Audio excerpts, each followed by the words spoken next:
Hey guys, this is John Sherwood here with johnsherwood.com, where we seek to fuel faith in the 21st century. And today we're actually going to be interviewing Dr. Douglas Jacoby, who is an international Bible teacher and teaches the Bible all across the globe and has been doing so for many decades now. And so thank you, Dr. Jacoby. Thank you so much for being here with us today. It's an honor. Thank you for considering me.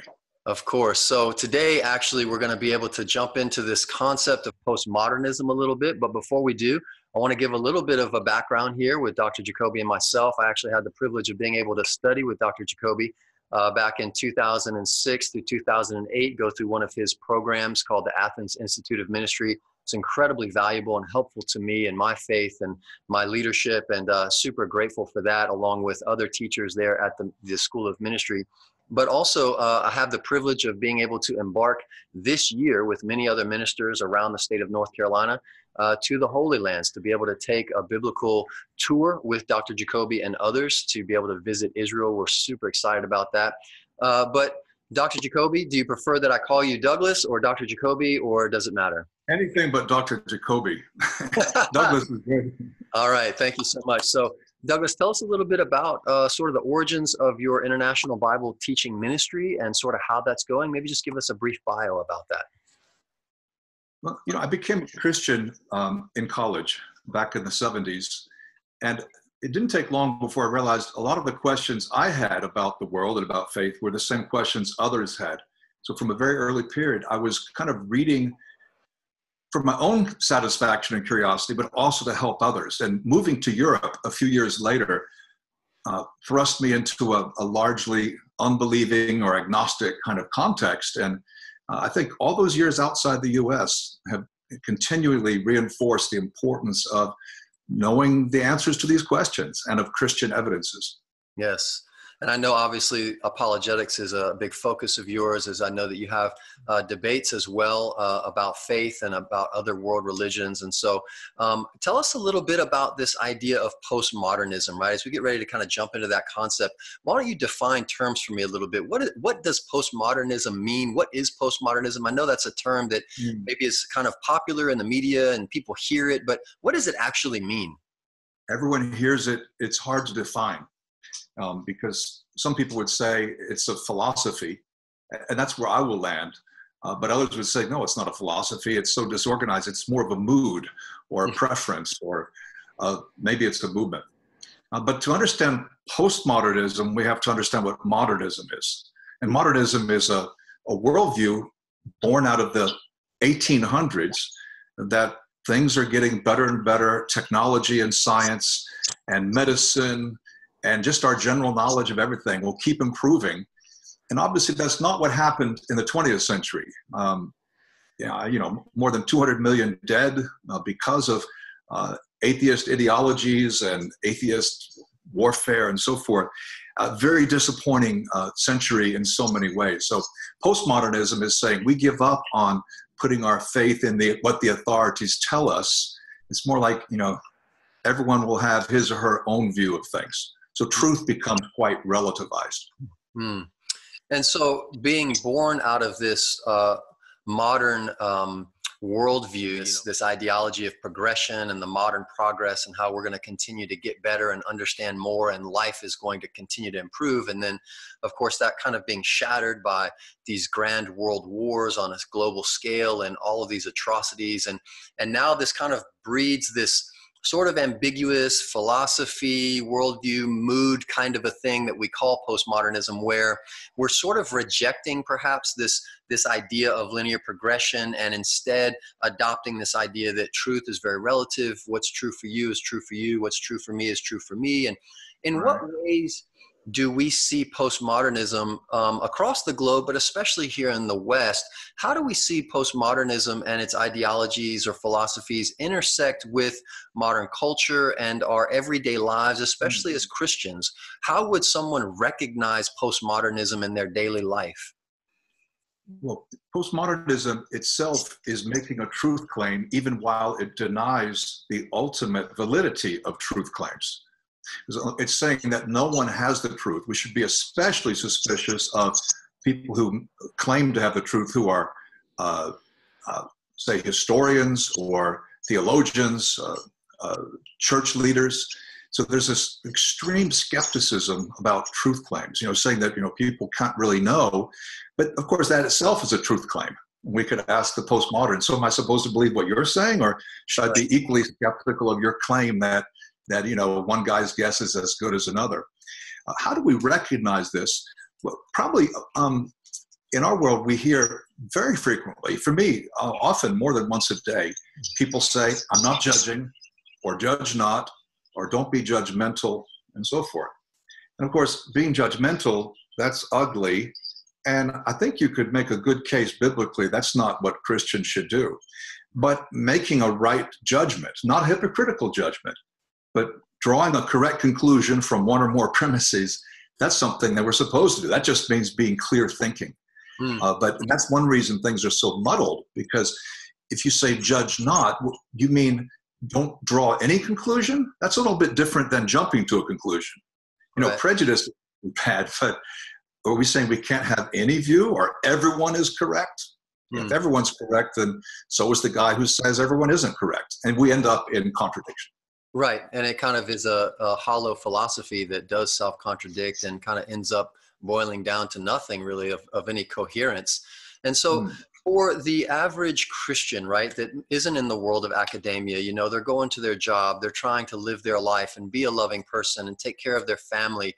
And they're swimming in this sort of cultural sea that is becoming perhaps more and more postmodern, perhaps, if we will, in terms of some of the cultural ideologies and philosophies that we accept and embrace as just everyday. Maybe talk a little bit about that. How can we as Christians be clear thinkers when considering how to make not jump to conclusions, but how to make proper judgments and conclusions about the culture in which we live in, and how God is calling us to be perhaps foreigners and aliens in a culture? How do we judge through these things and discern through them well? I'm thinking about things like politics and education and social agendas. How can we as Christians be able to recognize the truth of God's word and biblical principles versus maybe other types of ideologies and philosophies? Well, of course, it helps to be spending some time in God's word. There you go. A lot of people, even people who claim to be Christians, have very little knowledge of the Bible. And maybe they've been affected by postmodernism, that, you got to read between the lines and you don't really know. I think it's helpful to point out some of the major characteristics of postmodernism. And let me mention three at this time. One we've already discussed, the idea that there's no real truth, no ultimate truth. So postmodernism will talk about truths with an S on the end, not truth. In fact, I was talking to a friend of mine, very mature, in his 60s, and I was surprised. He was talking about someone's perspective, and he said, well, that's his truth. He said, I thought all truth was God's truth. Now, if he meant that's his perspective, that'd be different. But say his truth, that's to say, well, it's true for him, but not necessarily for someone else. But that's not what truth means. So we're confusing perspective and opinion with reality and truth. And reality is what we perceive. Hopefully we perceive reality clearly. But if we don't, reality doesn't change. But in postmodernism, they don't know that. Actually, in a couple days, I'm going to be going down to Florida to spend time with a Christian philosopher and a friend. And one of his books is True for Me, but Not for You. But we hear that kind of lingo all the time. Right. So truth instead of truth. We also hear the word values very frequently. Instead of morality, which is not popular, morality means there's right and wrong. There's vice and there's virtue. But values means it's only wrong for you if you're uncomfortable with it. And so we talk about family values. We talk about what I value. Well, some people value stuff that's really not very valuable. You hang on to some old thing your wife said you should have thrown that out 20 years ago. But value doesn't create truth. And what we value doesn't actually create real value. Real value transcends it. So it's morality, not values. And then the third one I would mention is this emphasis on the journey. And of course, I like that. I travel a lot, and I don't want to travel in agony. I'll be flying in a few days back to Israel. I hope it's not, I hope the journey's okay, but it's not just about the journey. You know, do they give me good food on the flight? It's about getting there. You know, if I don't land in Tel Aviv, if I instead end up in Moscow or Nairobi, I won't be a happy camper. Right. So That's really destination and journey both. We can have both of those, but postmodernism says forget the destination. Let's just focus on journey. Yeah, and it's interesting because obviously these kinds of sayings and phrases and this kind of language we hear all the time. You know, enjoy the journey. It's about the journey. You know, what's true for me. This is your truth. You know, and we hear this all the time. And as Christians, it can be hard to be able to discern and make, as you mentioned, proper judgments about sort of these philosophical standpoints behind these phrases, right?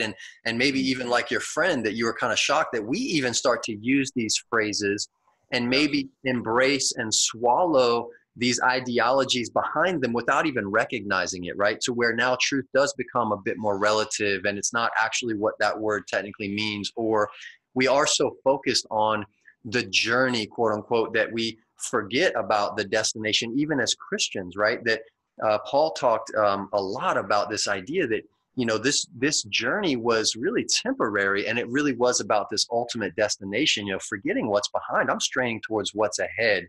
And so how have you seen in your travels across the globe, how Christians maybe unknowingly or unwittingly or unclearly are swallowing or embracing in their own philosophies, own theology, some of these other worldviews that are counter to God and his word?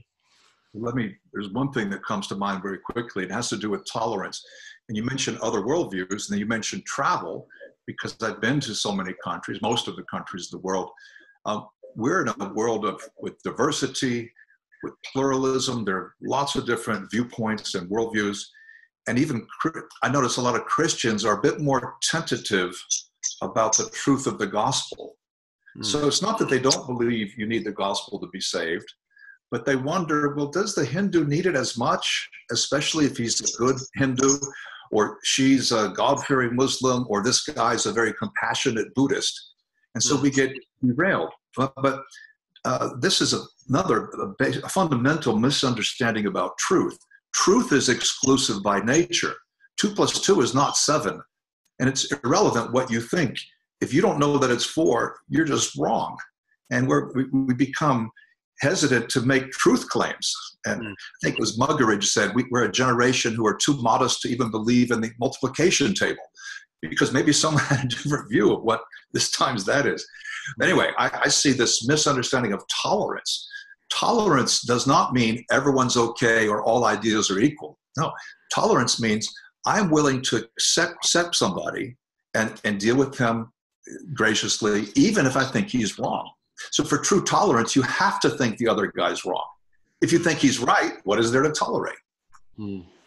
So let me ask this question. This might be a bit probing, but obviously we're talking about kind of a philosophical progression in culture, and I think in particular in the West, but though I'm sure it's infiltrating across the globe. But for the context of the West especially, where do you think some of these origins may have come from?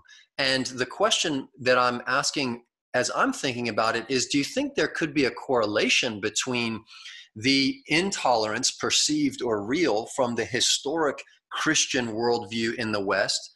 Do you think that's maybe created a counter movement of hyper tolerance, which means there can be no truth, there can be no absolutes, and tolerance becomes something different than what tolerance is? Do you think there's a connection there? Yeah, I think it's a backlash. It's an overreaction. And much of history, and certainly much of church history, is just a series of reactions and actions, reactions, overreactions. And there's no doubt that in the name of Christ, many very intolerant and horrible things have been done in the past and maybe even in the present.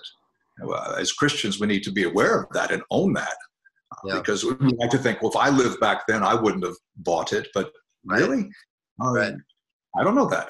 I might have been something that I would shudder to think of right now. And so for again, just kind of the average Christian living their life, in this sea of culture that really does embrace so many postmodern viewpoints and philosophies, they're faced with everyday real life situations. You know, do I go to my family member's gay wedding? You know, do I talk to my atheist friend about God, or is that going to be offensive? You know, we're put as Christians, I think, more and more in this culture, we're put into these corners and these crossroads. We have to make decisions between postmodernism or biblical truth, and we don't know how to do that in a way that is gracious and loving. You know, on one hand, we're told, hey, be accepting, be loving, and anything other than that is unloving. And yet we're struggling because we know, well, I know that there is such a thing as truth and the truth of the gospel, and there is such a thing as sin and depravity and my need for God and their need for God. And so what advice would you give to people in those everyday decision-making circumstances? How do I do this in a way that's clearly thinking, but also compassionate and loving? Right. Well, we've got to avoid, all want to avoid the two extremes. One is where we water down the gospel so we really have nothing to say because we don't want to step on someone's toes. And the other one where we're like a bull in a china shop, just offensive, no sense of timing or concern for other people's feelings. But I would encourage Christians to be bold. I'd probably rather err on the side of maybe engaging too much than shrinking into a shell and not believing in the gospel. If you want to model, look how Paul interacted with the world of his day, not just the religious people. Look how he interacts with the non-religious people. Look at Jesus. So these guys freely and frequently violated certain taboos. They crossed cultural thresholds. They understood the rules of society, and they played by the rules for the most part. But if it was for the truth, they were willing to step out and take a chance. I think we just got to open our mouths more. Wow. And, you know, obviously that is such a challenge because I believe there are many instances where we're not being encouraged to open our mouths. And so it does take a lot of boldness, as you mentioned. And I want to just encourage, you know, everyone here that's watching this to remember the boldness that we receive from God's Spirit. Just as we follow Jesus, we're also going to follow him into some perhaps unpopular venues and unpopular environments. But Dr. Could I give an illustration here that could be please useful? Of course. It's like a doctor. So last week I have something on my eye, something had been growing, and I got a dark core to it. And I went to the dermatologist and they took it off and they did a biopsy. Now, they gave me the news last night. I didn't know for sure what it would be. They said, it's okay. It's not malignant. It's benign. It's not going to hurt you. But if they had said, I'm sorry, it's malignant and you need to come in and we need to help you, that doesn't mean that's not the doctor saying, I don't like you or I'm against you. You know, you get into this adversarial relationship. Well, you think I have cancer, you're against me. No, I mean, we're just being honest about the reality. And so a doctor is not against the patient simply by virtue of a heavy or negative diagnosis. The truth itself is not always pleasant. So that doctor-patient thing can help us because Jesus is the great physician, and in a way we're called to be assistant physicians. We're applying that healing balm of the gospel. We're doctoring in a way ourselves. So I hope that's a helpful illustration. And learning better bedside manners all the time along the way, I'm sure, right? For all of us. So, well, thank you so much, Douglas, for being here with us. I really appreciate that. I'm looking forward to being in the Holy Lands with you later this year. Thank you for guiding these tours and helping people be able to connect with the Holy Lands and the ancient paths of this faith. I'm so grateful. Thank you guys for watching. We'll see you next time.